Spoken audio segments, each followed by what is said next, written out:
Domino's open करते ही back हो रहा है। अब डोमिनोज़ ऐप ओपन कर रहे हो, देन ऐप ओपन करते ही बैक हो रहा है। तो अब इस प्रॉब्लम को कैसे सॉल्व करेंगे इस वीडियो में मैं आपको बताऊंगा। इसके लिए मोबाइल होम स्क्रीन पर आना है एंड डोमिनोज़ ऐप पर अपनी फिंगर से लॉन्ग प्रेस करना है। फिर ऐप इन्फो ऑप्शन शो होगा, इस पर क्लिक करना है। देन कुछ इस तरह का इंटरफेस दिखाई देगा। यहाँ पर स्टोरेज यूजेज ऑप्शन शो होगा। यह आपके मोबाइल में सिर्फ स्टोरेज ऑप्शन शो होगा, इस पर क्लिक करना है। फिर नया इंटरफेस ओपन होगा। यहाँ पर क्लियर डाटा ऑप्शन दिखाई देगा, इस पर क्लिक करना है। नीचे डिलीट ऑप्शन आएगा, डिलीट पर क्लिक करना है। जैसे आप डिलीट करोगे देन डोमिनोज़ का क्लियर डाटा हो जाएगा, यानी डोमिनोज़ में जो लैग था या ग्लिच था वो क्लियर हो जाएगा। फिर यहाँ से आपको बैक आना है एंड अपने मोबाइल में प्ले स्टोर ओपन करना है।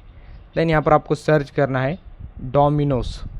देन डोमिनोज़ सर्च करने के बाद ऐप शो होगा, इस पर क्लिक करना है। देन यहाँ पर ब्लू में अपडेट ऑप्शन शो होगा, तो आपको डोमिनोज़ ऐप को अपडेट करना है। अपडेट करने के बाद ओपन करना है, देन अकाउंट लॉगिन करना है।